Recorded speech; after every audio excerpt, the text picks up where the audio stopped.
কৃষ্ণ, তোমরা সকলে ভালো আছো?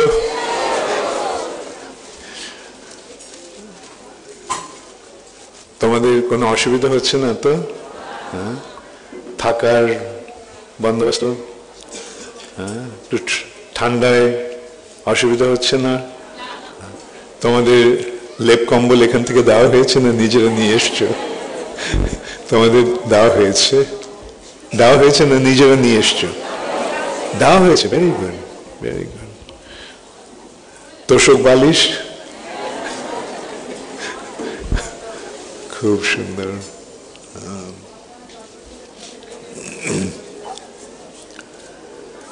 বেণুধারী প্রভু ওনার ভাষণে একটা খুব সুন্দর কথা বললেন যে ভগবান স্বয়ং ব্যাসদেব রূপে এসে বেদ প্রকাশ করে গেলেন। বেদটা হচ্ছে ওই জগতের জ্ঞান। বেদ শব্দটার অর্থ হচ্ছে জ্ঞান।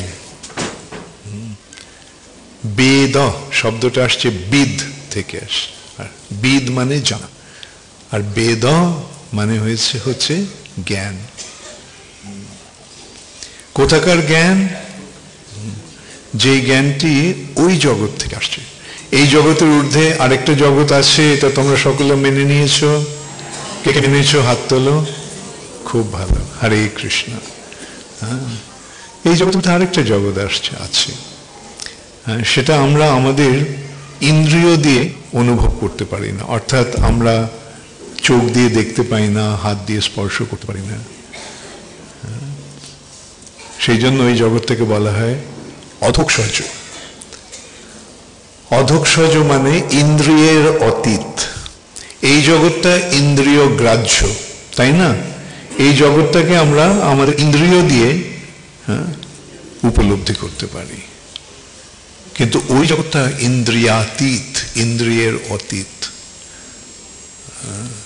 এখন যেই জগৎটা আমাদের ইন্দ্রিয়ের অতীত, সেই জগতের সম্বন্ধে আমরা কিভাবে জানতে পারি? সেই জগৎটা জানাবার জন্য ভগবান এই আয়োজনটি করেছেন।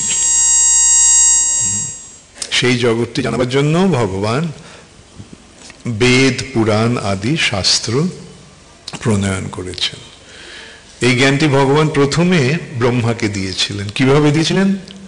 ব্রহ্মার হৃদয়ে দিয়েছিলেন।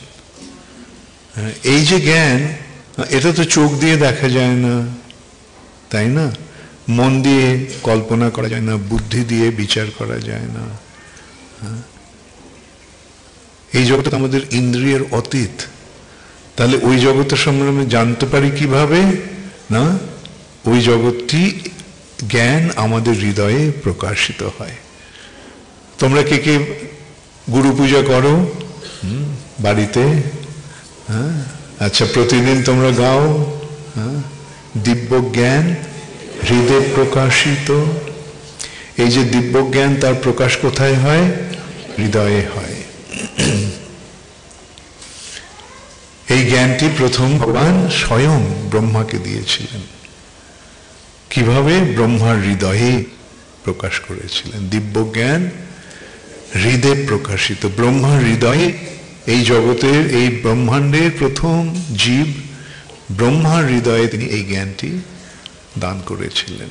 দিব্য জ্ঞান হৃদয়ে প্রকাশিত। কিভাবে প্রকাশ হলো? ব্রহ্মা তার চেতনাকে অন্তর্মুখী করল। বহির্মুখী করে ওই যে নিজের চেষ্টায় জানবার চেষ্টা করে ব্রহ্মা ব্যর্থ হলেন। তখন ব্রহ্মা প্রেরণা পেলেন যে চেতনাকে অন্তর্মুখী করার জন্য তপস্যার মাধ্যমে। ব্রহ্মা যখন চেতনাকে অন্তর্মুখী করলেন, তখন ব্রহ্মা একটা শব্দ শুনতে পেলেন। সেই শব্দটা কি? সেই শব্দটা হচ্ছে ওমকার, ওম। সেই ওমটা হচ্ছে বীজ। সেই বীজ থেকে প্রকাশিত হলো গায়ত্রী। গায়ত্রীর মন্ত্রের বীজ থাকে, সেই বীজ থেকে মন্ত্রটি প্রকাশিত হয়। সেই গায়ত্রীর বীজ হচ্ছে ওমকার, ওম। এবং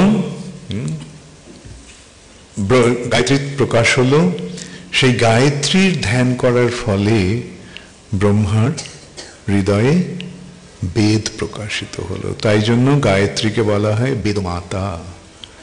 বেদের মা হচ্ছেন গায়ত্রী, বেদমাতা। যেমন মায়ের থেকে সন্তানের জন্ম হয়, প্রকাশ হয়, ঠিক তেমন গায়ত্রী থেকে বেদের প্রকাশ হল। সেই বেদ প্রথমে যারা ব্রহ্মা যাদের দিলেন, সেটা আবার দুটি ভাগে, দুটি ধারায় ব্রহ্মা দিলেন। একটা হচ্ছে জাগতিক ব্যাপারটা, যার উদ্দেশ্য হচ্ছে ভক্তি আর মুক্তি। ভক্তি মুক্তি দুটোই একই ব্যাপার, একটা কয়েনের দুটো দিক, ভোগ আর এই জড়জগৎ থেকে মুক্তি লাভ। এটি কর্মের মাধ্যমে ভক্তি, জ্ঞানের মাধ্যমে মুক্তি। এইটা একটা ধারা, যেটা ব্রহ্মা ঋষিদের মাধ্যমে দিলেন। আরেকটা ধারা হচ্ছে ভাগবত তত্ত্ব, যেটি তিনি নারদের মাধ্যমে দিলেন। এই দুটি শাখা, একটা জড়জগতের শাখা, প্রথমে জড়জগৎটা কি করে ভোগ করা যায়, তারপরে জড়জগৎটাকে যখন বুঝতে পারি এটা দুঃখ প্রাপ্তির স্থান, দুঃখালয়ম অশাশ্বতম, এই জড়জগৎটা হচ্ছে এক কারাগার, যেখানে আমরা সকলে দণ্ড ভোগ করছি মায়ার কবলিত হয়ে। তখন এই জড়জগৎ থেকে মুক্তি লাভের চেষ্টা। কিন্তু এই যে ভাগবত পরম্পরা, ভগবত তত্ত্বজ্ঞান, সেটি ব্রহ্মা দিলেন নারদের মাধ্যমে। আর কনিষ্ঠ পুত্র, ব্রহ্মার সবচেয়ে ছোট ছেলে হচ্ছে নারদ। 10টি ছেলের মধ্যে সবচেয়ে সর্বকনিষ্ঠ হচ্ছে নারদ। সেই নারদের মাধ্যমে তিনি এই ভগবত তত্ত্বজ্ঞান দান করলেন।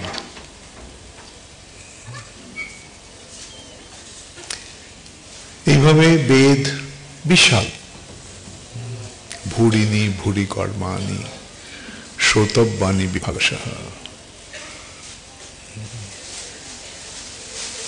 আর কালক্রমে কলির যুগের শুরু হওয়ার ফলে লোকের পক্ষে এই জ্ঞানটি লাভ করা দুরূহ হয়ে গেল, অসম্ভব হয়ে গেল। কেননা কলিযুগের মানুষের অবস্থা কিরকম?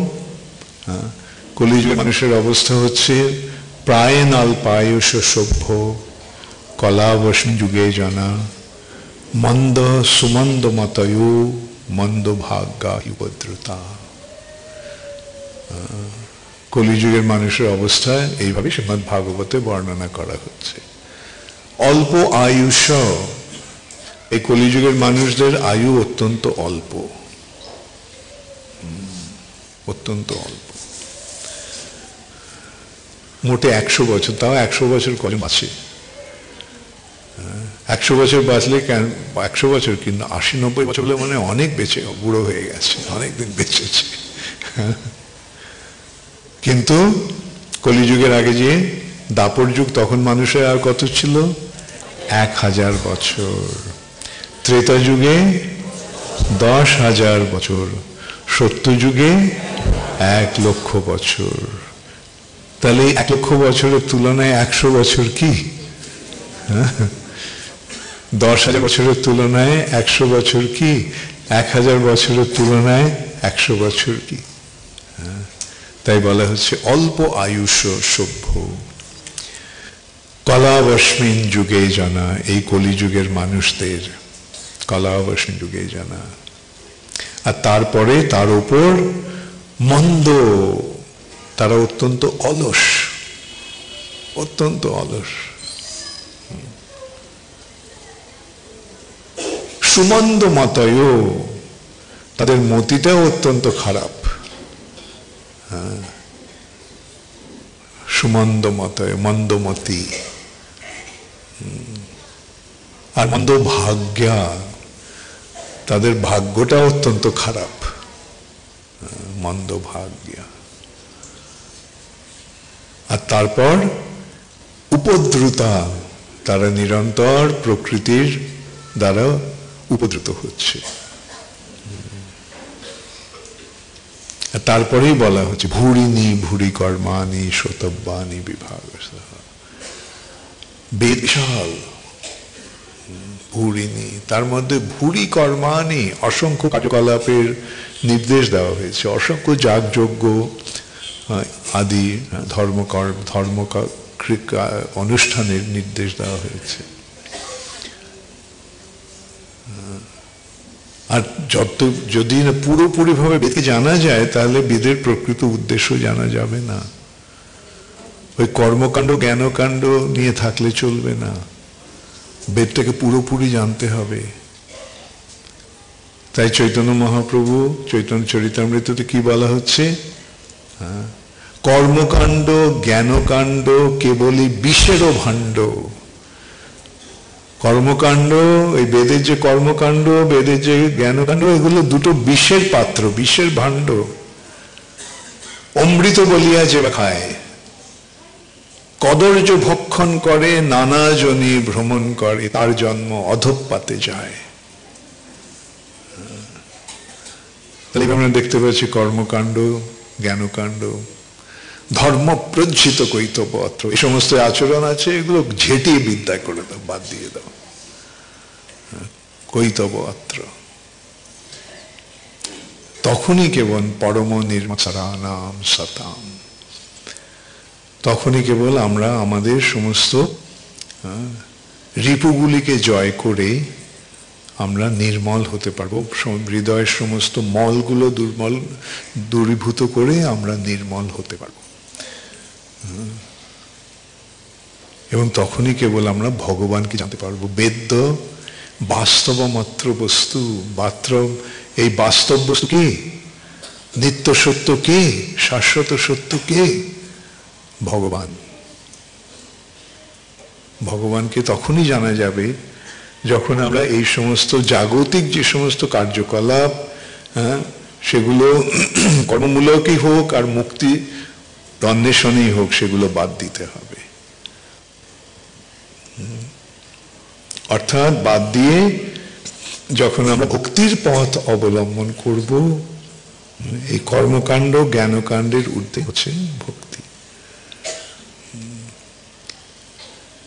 তা এখন এগুলো কে বোঝাবে? কি করে মানুষ বুঝবে? কলিযুগের মানুষ। তাই জন্য ব্যাসদেব কি করলেন? এই বিশাল বেদকে ভাগ করলেন 4 ভাগে, ঋক্ সাম যজু অথর্ব। তারপরে তিনি দিলেন ইতিহাস, ধর্মশাস্ত্র, বেদ, বেদাঙ্গ, বেদান্ত। দেওয়ার পরেও ব্যাসদেবের মনে যেন শান্তি এলো না, মনে হলো কাজটা যেন পূর্ণ হলো না। তখন নারদ মুনি এসে তাকে বোঝালেন, ব্যাস তুমি তো অনেক কিছু করেছো, কিন্তু ভগবানের কথা তো তুমি বলনি। ভগবানের কথা তো তুমি বলনি। বেদের যে মূল বিষয়, বেদৈশ্চ সর্বৈর অহমেব বেদ্য, সমস্ত বেদের মধ্যে কাকে জানতে হবে? সমস্ত বেদের মাধ্যমে কাকে জানতে হবে? ভগবানকে জানতে হবে। অহমেব বেদ্য, তার কথা তো তুমি বলনি। তখন তিনি শ্রীমদ্ ভাগবত রচনা করার প্রেরণা দিলেন 4 শ্লোকের মাধ্যমে, 4টে শ্লোকের মাধ্যমে। কেবল 4টে শ্লোক দিলেন, আর সেটি তার মাধ্যমে তিনি ইয়ে করলেন, তাকে প্রকাশ করলেন। অহমেবাসমে নান্নাজ্জাৎ সদসৎ পরম। ভগবান নিজে বলছেন, যখন কেউ ছিল না তখন আমি ছিলাম, আর যখন সবকিছু লয় হয়ে যাবে তখন সব কেবল আমিই থাকবো।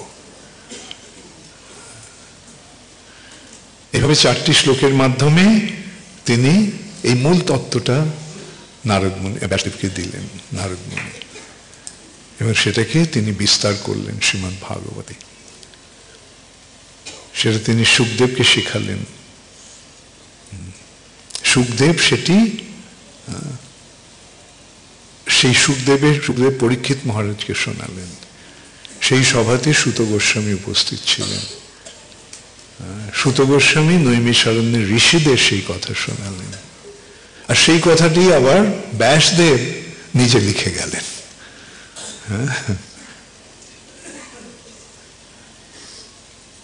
তো এই শ্রীমদ্ ভাগবতী হচ্ছে মূল তত্ত্ব, মূল বস্তু।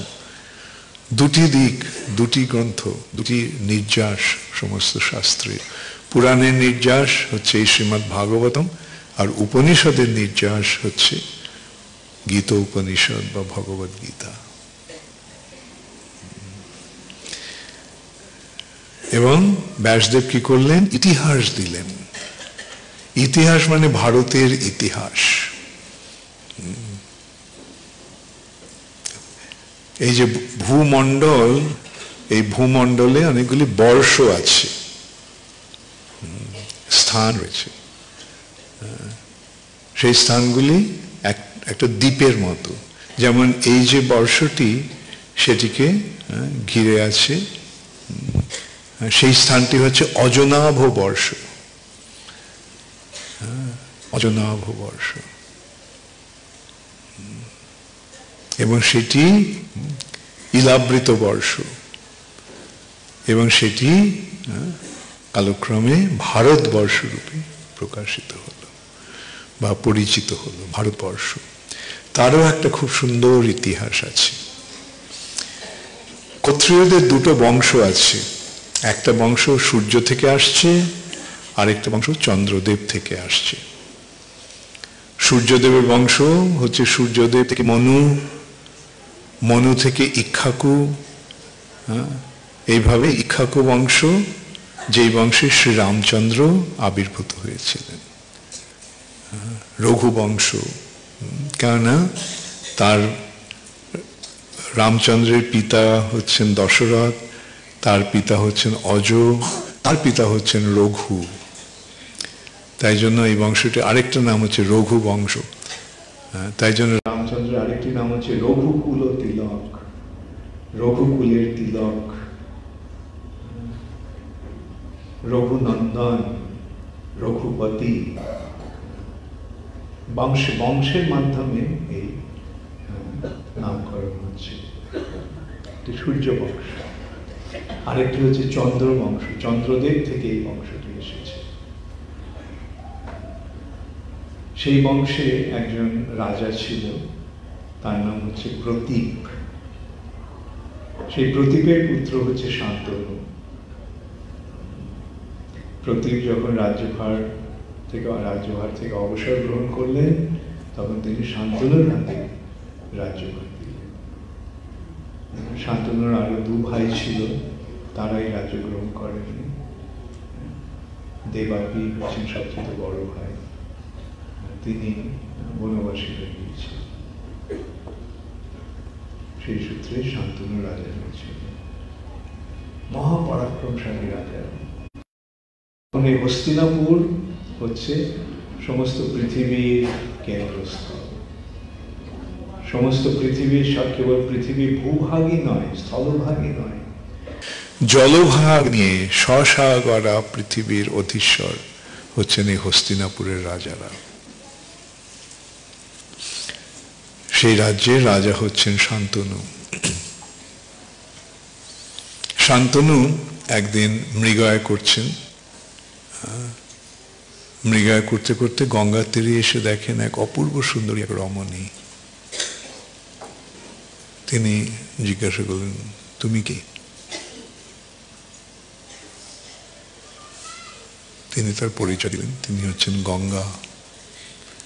শান্তনু তাকে প্রস্তাব দিলেন তিনি যেন তার মহারানী হন। তাকে তিনি বিবাহ করতে মনস্থ করলেন বা প্রস্তাব দিলেন। সেই কন্যাটি রাজি হলেন একটা শর্তে, তুমি আমার কোনো কাজে বাধা দেবে না, তুমি আমার কোনো কাজের জন্য জিজ্ঞাসা করবে না কেন আমি করছি এগুলো। এইভাবে এই শর্তগুলো দিয়ে তিনি রাজি হলেন। আর শান্তনু তখন এমনই কামার্ত হয়ে পড়েছিল যে সব রাজি হয়ে গেলেন।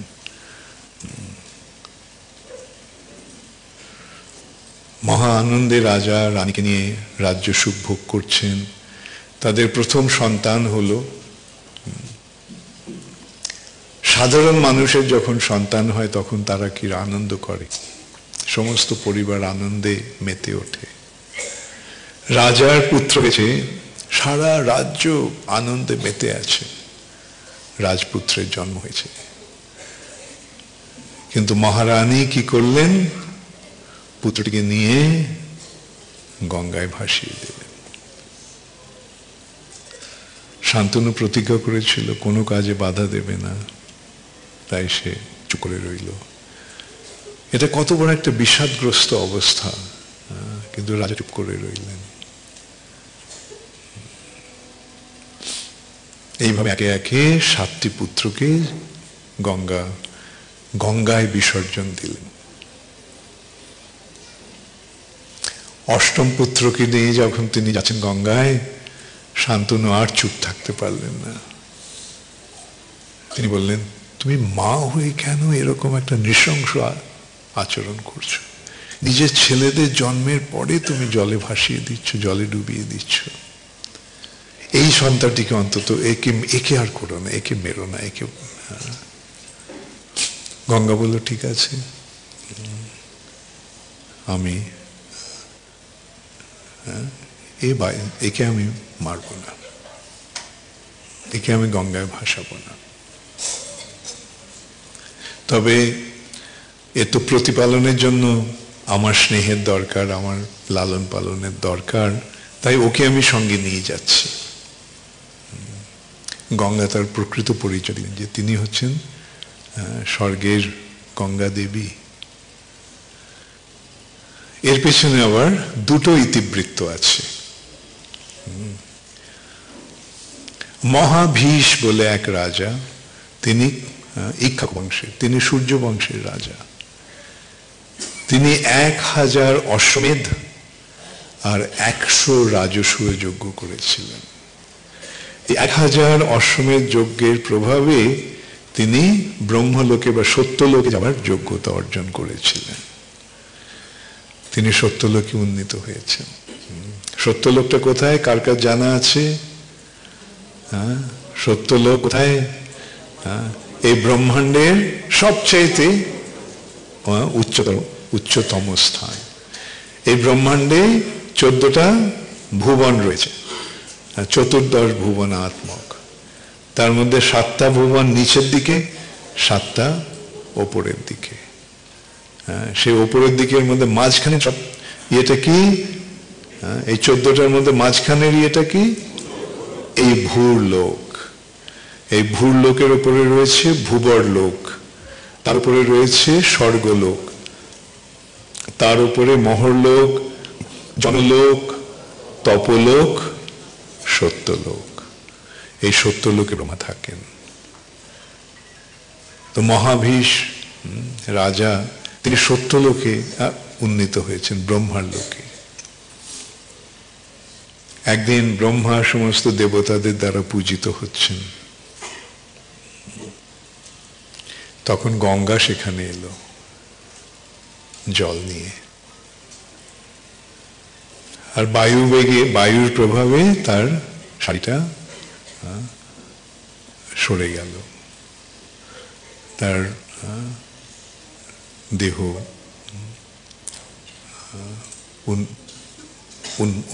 উন্মুক্ত হলো। অন্য সকল দেবতারা মাথা নিচু করে রইলেন,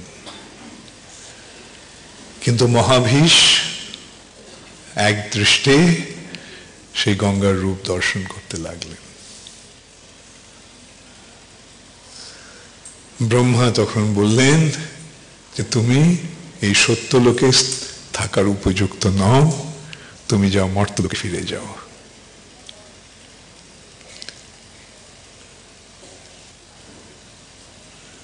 এবং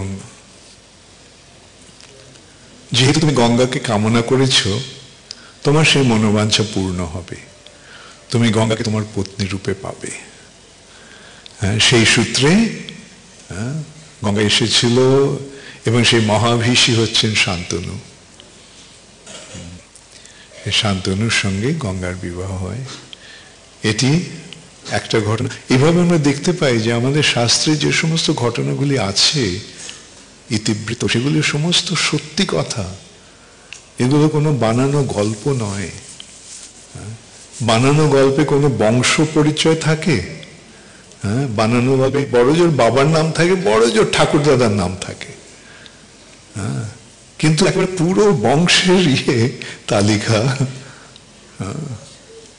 অ্যাকচুয়ালি ভারতবর্ষের দুর্দশা এই যে ইংরেজরা এসে ভারতবাসীদের মাথাটাকে একেবারে ধুয়ে মুছে খালি করে দিয়ে গেছে।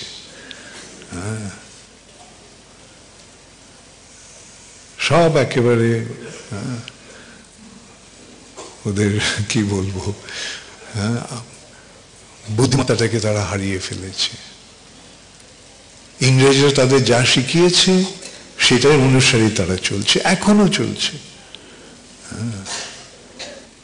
এই মহাভারত রামায়ণ সম্বন্ধে যখন কথাবার্তা ওঠে, ওরা ইংরেজরা কি বলে গেছে, জার্মান পণ্ডিতরা কি বলে গেছে, তাদের কথা বলে। তারা কি এই ইয়েটাকে জানবার জন্য এসেছিল? না, তারা ইংরেজদের পৃষ্ঠপোষক হয়ে ইংরেজদের টাকা খেয়ে, সংস্কৃত জানে পণ্ডিত, ওরা ইংরেজদের টাকা খেয়ে সংস্কৃতের মাধ্যমে যে ভারতের বৈশিষ্ট্য সেটাকে অপদস্থ করার জন্য তারা এসেছিল। এক জার্মান পণ্ডিত ম্যাক্স মুলার, যার সংস্কৃত পণ্ডিত, জার্মানিতে সংস্কৃত ভাষা নিয়ে আলোচনা হতো খুব তখনকার দিনে। এই যে জার্মানিতে যে ওরা যে অ্যাটম বম তৈরি করেছিল, ইয়েটা পেয়েছিল ওরা বেদ থেকে। ওরা কি করলে, ইংরেজরা ওই ম্যাক্স মুলারকে ভাড়া করেছিল টাকা দিয়ে। তুমি তো অনেক সংস্কৃত জানো, ভারতবর্ষে যাও, গিয়ে ওদেরকে বোঝাও যে ওই সংস্কৃতটা একটা আজে বাজে ভাষা, আর এই সংস্কৃত ভাষায় যে সমস্ত লেখা আছে সেগুলো সব গল্প কথা। এমনকি তারা এরকম বলে গেছে যে এই যে মহাভারতের রচনা, এটা অবিন্যস্ত রচনা, এটা কতগুলো আজে বাজে কথা লেখা আছে। আরে এই মহাভারতের মধ্যে ভগবত গীতা রয়েছে, এরকম একটা তত্ত্বজ্ঞান সমন্বিত জ্ঞানগর্ভ পুস্তক আমরা কোথায় পেতে পারি? যাই হোক, এখন এগুলি থেকে আমাদেরকে এই সমস্ত যে খারাপ ভাবে যে ভারতের যে ঐতিহ্যটাকে ওরা দেখিয়ে গেছে, সেটা থেকে আমাদের মুক্ত হতে হবে। আমাদের নতুন ভাবে আমাদের চিন্তাধারা গ্রহণ করতে হবে। আমাদের ভারতের গৌরবে আমাদের গৌরবান্বিত হতে হবে। এরকম সম্পদ কোথায় আছে? ওরা যারা এই ভারতের যে গ্রন্থাবলীর অবমাননা করছে, তারা একটা গ্রন্থ দেখাক যাতে 24,000 শ্লোকে, শুধু গদ্যকারে নয়, পদ্যের আকারে 24,000 পদ্যের শ্লোকের মাধ্যমে এই গ্রন্থটি রচনা হয়েছে। ওদের দেশে কোন এরকম সাহিত্যিক রয়েছে বা কবি রয়েছে যে এরকম ভাবে ইয়ে করেছে? বড় জোর 2-10 পাতা, বড় জোর কাহিনী আছে, যেমন হোমারের ইলিয়াড অ্যান্ড ওডিসি। ওটা এই মহাভারতের কাছে তার কোনো তুলনা হয় না। তার কোনো বংশ পরিচয় নেই, দুটো রাজার মধ্যে ঝগড়া, ওই ঝগড়ার বর্ণনা, যুদ্ধের বর্ণনা। যাই হোক, আমি সেই জন্য বারবার আমি তোমাদের সকলকে অনুরোধ করব যে আমাদের যে সম্পদ, সেই সম্পদের গর্বে যেন আমরা গর্বান্বিত হতে পারি। এরকম সম্পদ পৃথিবীতে কোথাও নেই। পৃথিবীর কোনো দেশে এরকম সম্পদ নেই। তো এই যে সমস্ত ঘটনা, যেমন আমরা দেখতে পাই যে একটা ঘটনার সঙ্গে আরেকটা ঘটনার যোগ, যেমন মহাভারতের এই যে ভীষ্মের সঙ্গে শান্তনুর সঙ্গে আমরা পাচ্ছি মহাভিষর্য। কেন শান্তনু এলেন, কেন কিভাবে গঙ্গার সঙ্গে তার বিবাহ হলো। আচ্ছা, আরেকটা দিক, 7 জন বসু আছে, সরি 8 জন বসু আছে। তোমরা ইয়ে করেছো ছোটবেলায়? আমরা ছোটবেলায় শিখতাম, 1 চন্দ্র, 2 পক্ষ, 3 নেত্র, 8 অষ্টবসু, 9 10 ভেরি গুড। তো এই অষ্টবসু 8 জন বসু আছে। সেই 8 জন বসুর মধ্যে একজন হচ্ছেন পূর্বজন্মে তিনি ছিলেন ভীষ্মদেব, একজন বসু, তিনি ভীষ্মরূপে এসেছেন। কেন কিভাবে এলেন? এই 8 জন বসু এক সময় তাদের পত্নীদের নিয়ে তারা ভ্রমণ করছিল। তখন বশিষ্ঠর আশ্রমে যখন তারা এলেন, ওপর থেকে তারা দেখলেন, তারা রথে করে যাচ্ছেন, ওপর থেকে দেখলেন একটা অপূর্ব সুন্দর গাভী। তা এক বসুর স্ত্রী তাকে বলল যে তুমি এই গাভীটি আমাকে দাও।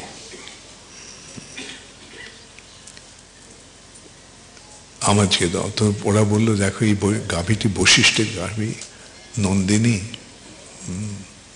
একে যদি অপহরণ করা হয় তাহলে বশিষ্ঠ খুব ক্রুদ্ধ হবে। তো সে জোর করতে লাগলো, না না না না, আমাকে এই গাভীটি লাগবে, আমাকে গাভীটি দাও। তখন অবশেষে তারা সেই গাভীটি চুরি করলো, নন্দিনীকে। বশিষ্ঠ তার আশ্রমে ফিরে এসে দেখলেন যে নন্দিনী নেই। তিনি ত্রিকালজ্ঞ, তিনি অতীত, বর্তমান, ভবিষ্যৎ 3টি কালই তিনি দর্শন করতে পারেন। তিনি তখন ইয়ে করলেন যে এই 8 জন বসু এরা চুরি করেছে, অতএব এরা স্বর্গে থাকার এদের যোগ্যতা নেই, এরা মর্তে এসে মনুষ্য জন্ম লাভ করুক। যখন এই অভিশাপের কথা জানতে পারল, তখন তারা অত্যন্ত দুঃখিত হয়ে, আতঙ্কিত হয়ে বশিষ্ঠের কাছে এসে পড়ল যে ক্ষমা করুন, আমাদের ভুল হয়ে গেছে। বশিষ্ঠ বলে, ঠিক আছে, যারা এই তোমাদের 7 জন,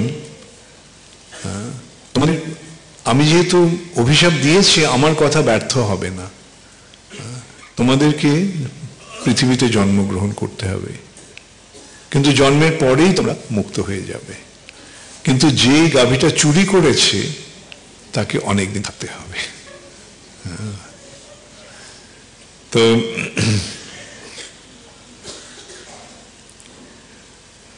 তখন তারা ভাবলো যে পৃথিবীতে যাওয়া মানে 10 মাস মায়ের গর্ভে থাকতে হবে, গর্ভবাস করতে হবে। তো তারা ঠিক করলো যে যদি গঙ্গা আমাদের গর্ভে ধারণ করে তাহলে আমরা যেতে পারি। তারা তখন গঙ্গার স্তপরে গঙ্গাকে সন্তুষ্ট করলেন। তাহলে দেখতে পেলে দুটো ঘটনার কিভাবে এখন মিল হয়ে গেল। গঙ্গা এলেন শান্তনুর পত্নী রূপে, আর 7টি ছেলে গঙ্গা মারল, তাদের হত্যা করলো। অ্যাকচুয়ালি ওদের শাপটা মোচন হয়ে গেল। এমনি জাগতিক দৃষ্টিতে কত বড় একটা নৃশংস কাজ হলো, কিন্তু আসলে তারা জন্মগ্রহণ করেই মুক্ত হয়ে গেল। কিন্তু যে 8ম সন্তানটি রয়ে গেল, সেই 8ম সন্তানটি হচ্ছেন ভীষ্মদেব। তার নাম ছিল দেবব্রত। গঙ্গা তাকে নিয়ে গেলেন স্বর্গে। সেখানে সেই দেবব্রত বড় হলো এবং অনেকের কাছে তিনি শিক্ষা লাভ করলেন। তিনি বশিষ্ঠের কাছে বেদ অধ্যয়ন করলেন,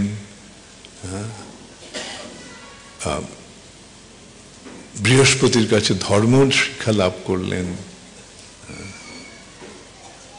তিনি শুক্রাচার্যের কাছে রাজনীতি শিক্ষা করলেন,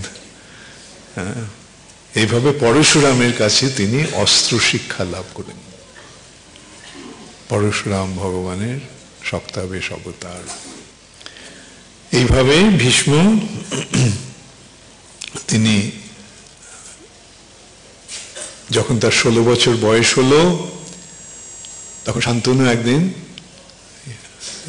গঙ্গার পাড়ে মৃগয়া করছেন। মৃগয়া করতে করতে গঙ্গার পাড়ে এসে দেখে গঙ্গার স্রোত নেই, গঙ্গা বইছে না। আর আশ্চর্য হয়ে গেল, কিভাবে গঙ্গার স্রোত বইছে না, গঙ্গার জল নেই। তো ওটা উৎসুক হয়ে তিনি খুঁজলেন কি ব্যাপার। তিনি গিয়ে দেখলেন যে একটা যুবক সে তীর দিয়ে গঙ্গার গতিরোধ করে দিয়েছে। এমন ভাবে তীর নিক্ষেপ করছে যে গঙ্গার বইতে পারছে না। তা আশ্চর্য হয়ে গেল, কে সেই বালকটি। তখন গঙ্গা সেখানে এলেন, এসে বললেন যে হে তোমার পুত্র দেবব্রত। এইভাবে দেবব্রতের সঙ্গে শান্তনুর পুনর্মিলন হলো। দুজনের মধ্যে একজন, শান্তনু দেবব্রতকে ছাড়া এক নিমেষের জন্য থাকতে পারে না, সবসময় বাবার সঙ্গে, তার এত প্রিয়। আর দেবব্রত এক অপূর্ব গুণসম্পন্ন, অস্ত্রশস্ত্রে তার মতো পারদর্শী কেউ নেই, জ্ঞানে তার মতো বিদ্বান কেউ নেই, নীতিশাস্ত্রে তার অগাধ জ্ঞান, এমনকি রাজনীতিতেও তার অসম্ভব পারদর্শিতা। এইভাবে তারা তাদের দিন কাটছে মহা আনন্দে। শান্তনু আবার যেন তার জীবন ফিরে পেলেন। গঙ্গা চলে যাওয়ার পর শান্তনু একেবারে বিমর্ষ হয়ে পড়েছিলেন। তিনি রাজ্যের কাজেও তার অবহেলা করতেন, তা ভালো লাগতো না। তিনি বনে বনে শিকার করতেন, ঘুরে বেড়াতেন এইভাবে। কিন্তু এই ছেলেটিকে পেয়ে যেন তার জীবন ফিরে এলো। তা একদিন শান্তনু দেখে, একদিন দেবব্রত দেখলো যে তার পিতা অত্যন্ত বিমর্ষ হয়ে আছে। সাধারণত এইভাবে তার পিতা সবসময় উৎফুল্ল, আনন্দিত, হঠাৎ আজকে কেন এরকম বিমর্ষ। তিনি জিজ্ঞাসা করলেন, পিতৃদেব কি হয়েছে আজকে আপনার, আপনাকে এরকম বিমর্ষ লাগছে কেন, শোকাচ্ছন্ন লাগছে কেন? শান্তনু বলল, না কিছু হয়নি তো, সব ঠিক আছে।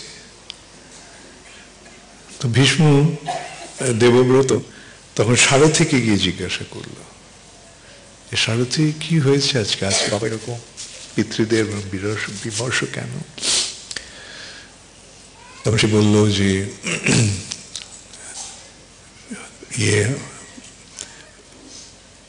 শিকার করতে করতে করতে তিনি গঙ্গার পাড়ে এসে দেখেন যে একটি অপূর্ব সুন্দরী কন্যা সে যাত্রীদের নৌকা পারাপার করছে, গঙ্গা পারাপার করছে নৌকো দিয়ে। তো শান্তনু তাকে দেখে মুগ্ধ হয়ে গেল। সে তার পিতার কাছে গিয়ে প্রস্তাব করলো, আপনার কন্যাকে আমি বিবাহ করতে চাই। সেই কন্যাটি ছিল ধীবর্জের রাজা, যারা মৎস্যজীবী তাদের রাজা। সে বললে, তোমার পরম সৌভাগ্য যে আপনি আমার কন্যাকে বিবাহ করতে চাইছেন, তবে একটা শর্ত, যে আমার কন্যার পুত্র যেন রাজা হয়। শান্তনু বলল যে আমার তো ছেলে রয়েছে, জ্যেষ্ঠ পুত্র, তাকে ইতিমধ্যেই আমি যৌবরাজ অভিষিক্ত করেছি। তো ধীবররাজ বলল, তাহলে তো আমি আপনাকে আমার কন্যা দিতে পারবো না। তার একটা কারণ ছিল, যখনই কারো জন্ম হয় তখন জন্মের সময় তার কোষ্ঠী বিচার করা হয়। সেই কোষ্ঠীতে ইয়ে ছিল যে এই কন্যার পুত্র রাজা হবে,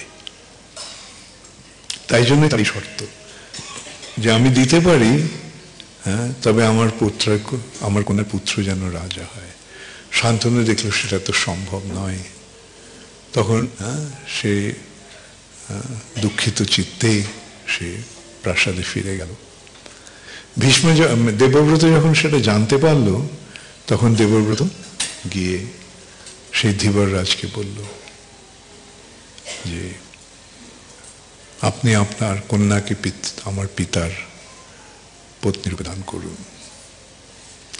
তো ধীবররাজ বলল, উনি তো এসেছিলেন, আমি তো আমার শর্তটা তো বলেইছি যে আমার এই কন্যার পুত্র যেন রাজা হয়, এই শর্তে আমি আমার কন্যাকে দিতে চাই।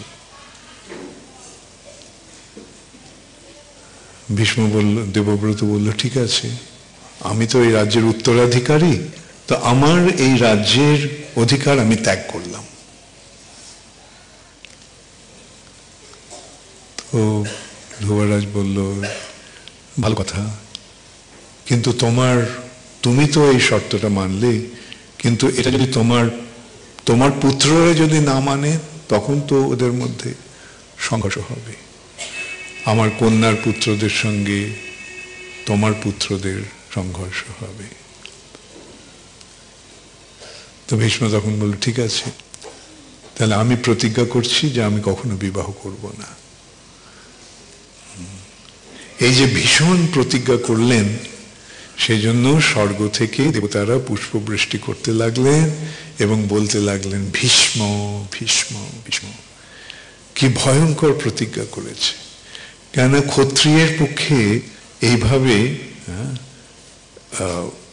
এইভাবে ব্রহ্মচারী থাকা অত্যন্ত কঠিন। কেন চারদিকে তারা এই সমস্ত ঐশ্বর্যের মধ্যে সুন্দরী রমণীদের দ্বারা পরিবেষ্টিত হয়ে আছে, সেরকম একটা পরিবেশে ব্রহ্মচারী থাকাটা সম্ভব নয়। কিন্তু ভীষ্মই প্রতিজ্ঞা করেছেন তিনি কখনো বিবাহ করবেন না, কোনো নারীর সঙ্গে তার কোনো সম্পর্ক থাকবে না। তখন সেই ধীবররাজ তার কন্যাকে শান্তনুর পত্নী রূপে দিতে রাজি হলেন। সেই কন্যাটি হচ্ছে সত্যবতী। সত্যবতীর সঙ্গে শান্তনুর বিবাহ হলো এবং দুটি পুত্র হলো, তারা হচ্ছে চিত্রাঙ্গদা এবং বিচিত্রবীর্য। ভীষ্ম তাদেরকে লালন পালন করতে লাগলেন, বড় করলেন, শিক্ষাদান করলেন। দুজনেই মহাযোদ্ধা, কিন্তু একসময় চিত্রাঙ্গদের সঙ্গে গন্ধর্ব চিত্ররথের যুদ্ধ হলো। সেই যুদ্ধে চিত্রাঙ্গদা প্রাণ ত্যাগ করল। তখন বিচিত্রবীর্যকে রাজা করা হলো।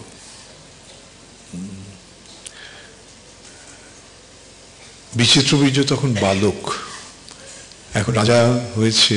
বালক মানে 16 বছর বয়স। রাজা হয়েছে, তো রাজার সঙ্গে তো রানী থাকতে হবে। তো ভীষ্ম খবর পেলেন যে কাশীরাজের 3টি কন্যা অপূর্ব সুন্দরী এবং অত্যন্ত গুণবতী। কাশীরাজ তার 3 কন্যার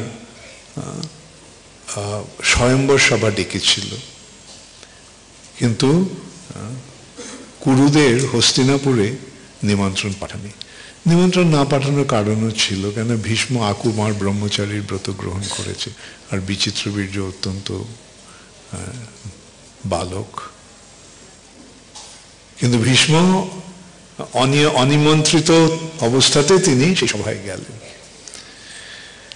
গিয়ে তিনি ঘোষণা করলেন যে আমি শান্তনুর পুত্র ভীষ্ম, আমার কনিষ্ঠ ভ্রাতা বিচিত্রবীর্য হস্তিনাপুরের রাজা, তার জন্য আমি এই 3টি কন্যাকে দাবি করছি। যদি কেউ আমাকে বাধা দিতে চায় তাহলে আপনারা এগিয়ে আসতে পারেন। বলে তিনি সেই 3টি কন্যাকে তার রথে তুলে নিলেন। রথে তুলে নিয়ে তখন তার সঙ্গে প্রচন্ড সংগ্রাম হলো, প্রচন্ড সংগ্রাম হলো। সমস্ত রাজারা একত্রিত হয়ে তারা তাদের সৈন্য সামন্ত নিয়ে তারা ভীষ্মকে আক্রমণ করলেন, কিন্তু ভীষ্ম একাকী তাদের সকলকে পরাস্ত করলেন। পরাস্ত করে তিনি সেই 3 কন্যাকে নিয়ে হস্তিনাপুরে এলেন। সেই 3টি কন্যার নাম হচ্ছে অম্বা, অম্বিকা এবং অম্বালিকা। জ্যেষ্ঠ কন্যা অম্বা ভীষ্মকে বললেন যে আমি আমার হৃদয় শাল্যকে দিয়েছি, মহারাজ শাল্যকে দিয়েছি। তো ভীষ্ম বললেন ঠিক আছে, হ্যাঁ, যেহেতু তুমি তোমার মনটাকে দিয়েছো তুমি তার কাছে যাও। তো অম্বা যখন শাল্যের কাছে গেল, শাল্য তাকে প্রত্যাখ্যান করলো। শাল্য ভীষ্মের সঙ্গে যুদ্ধে যারা রাজারা পরাজিত হয়েছিল, শাল্য তাদের মধ্যে একজন। ভীষ্মের কাছে পরাজিত হয়ে তার অভিমানে আঘাত লেগেছিল, দর্পে আঘাত লেগেছিল। সে তাই বলল, আমি কি ভিক্ষুক যে তোমাকে একজন দান করলো নাও আর আমি গিয়ে তোমাকে গ্রহণ করব? না, তুমি এখান থেকে চলে যাও, তোমাকে আমি গ্রহণ করব না। যাও, ভীষ্মের কাছেই যাও। তখন অম্বা ভীষ্মের কাছে গেল, গিয়ে বলল যেরকম ভাবে শাল্য আমাকে প্রত্যাখ্যান করেছে, তো এখন আপনি আমাকে গ্রহণ করুন। ভীষ্ম বললেন যে আমি তো আকুমার ব্রহ্মচারী ব্রত প্রতিজ্ঞা করেছি, আমি তো কাউকে বিবাহ করতে পারবো না। তো বলল যে আপনি তো আমার হাত ধরে যখন রথে তুলেছিলেন, হাত ধরেছেন যখন, তার মানে আপনি আমাকে আপনার পত্নী রূপে গ্রহণ করেছেন। ভীষ্ম বললেন না, হতে পারে, সেটা আমি তোমাকে তুলেছি আমার ভাইয়ের জন্য, আমার জন্য নয়। তখন সে যখন দেখলো যে কোনোভাবেই ভীষ্মকে তার প্রতিজ্ঞা থেকে টলানো যাচ্ছে না, তখন সে তার পিতামহর কাছে গেল, যে যিনি তপস্বী হয়ে গিয়েছিলেন, তার কাছে গিয়ে তিনি তার মনের কথা, দুঃখের কথা জানালো অম্বা। তার পিতামহ তাকে বলল ঠিক আছে, ভীষ্মের গুরু হচ্ছে পরশুরাম, তো পরশুরাম আমার বন্ধু, তা আমি পরশুরামকে বলবো যে ভীষ্মকে বলতে, তোমাকে বিবাহ করতে। তো পরশুরামকে বলা হলো। পরশুরাম বলল ঠিক আছে, আমি আমার শিষ্যকে বলবো তোমাকে বিয়ে করতে। পরশুরাম গিয়ে বলছেন ভীষ্মকে, ভীষ্ম তুমি একে বিয়ে করো। ভীষ্ম বললেন যে আপনি তো জানেন আমার এরকম প্রতিজ্ঞা রয়েছে, আমি তো আমার প্রতিজ্ঞা লঙ্ঘন করতে পারি না। তখন পরশুরাম ঠিক আছে, আমি তোমার গুরু, আমি তোমাকে বলছি, সুতরাং তুমি তোমার প্রতিজ্ঞা সব ভুলে যাও। গুরু বাক্য হচ্ছে অব্যর্থ, গুরুর আদেশ সকলের শিরোধার্য। তো ভীষ্ম তবুও বোঝালেন যে আমি কি করে আমার প্রতিজ্ঞা ভঙ্গ করব, আপনি এরকম নির্দেশ দেবেন না। তবুও যখন পরশুরাম তাকে জোর করতে লাগলো, তখন ভীষ্ম কি বললেন, যে গুরু শাস্ত্র বিচার না করে যে উপদেশ দেয় সেই গুরু পরিত্যাজ্য, আপনি আমার গুরু নন। গুরুরপ্য অবলুপ্তস্য কার্যম অজানত উৎপথ প্রতিপন্নস্য পরিত্যাগ বিধীয়তে। পরশুরাম রেগে গিয়ে বললেন এসো আমার সঙ্গে যুদ্ধ করো। প্রচন্ড যুদ্ধ শুরু হলো। তখন ভীষ্ম রথের উপরে বসে আছে, তো ভীষ্ম তাকে বললেন যে গুরুদেব আপনি রথে চড়ে যুদ্ধ করুন। পরশুরাম তখন তাকে দিব্য দৃষ্টি দান করলেন। তখন ভীষ্ম কি দেখলেন? এই পৃথিবী হচ্ছে পরশুরামের রথ, 4টে বেদ হচ্ছে সেই রথের ঘোড়া, এবং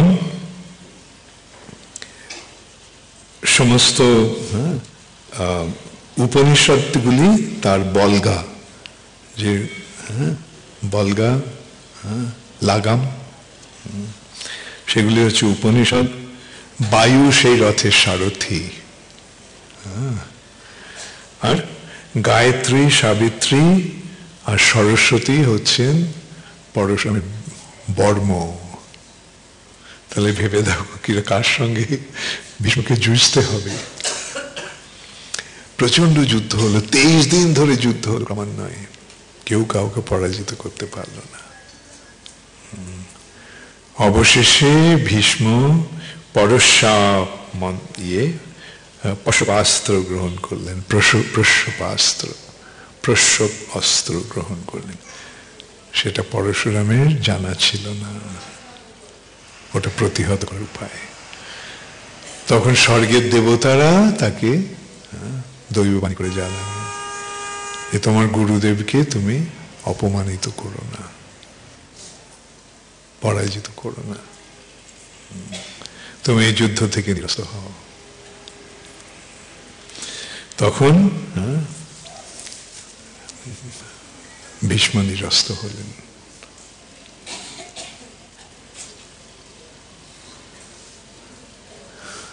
অবশেষে পরশুরাম গিয়ে অম্বাকে বলল, আই এম সরি, আমিও ওকে রাজি করাতে পারলাম না। তখন অম্বা প্রচন্ড তপস্যা শুরু করলো।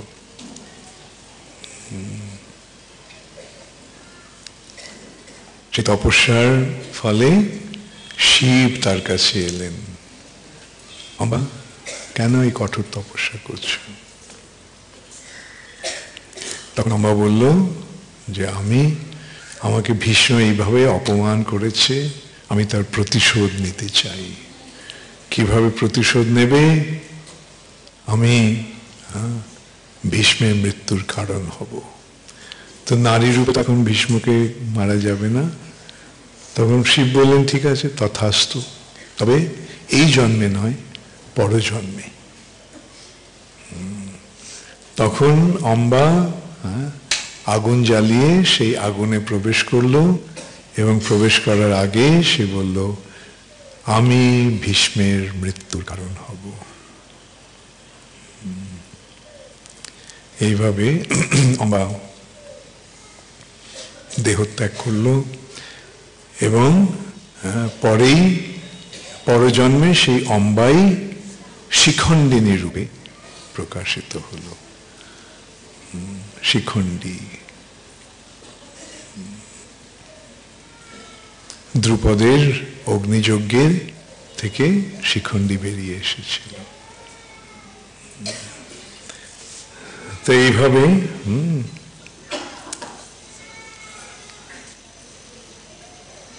ইতিহাস কিরকম লাগছে তোমাদের? ভারতের ইতিহাস, এইটা আমাদের ইতিহাস তো না? আকবর আওরঙ্গজেব আমাদের ইতিহাস? এইটি আমাদের প্রকৃত ইতিহাস।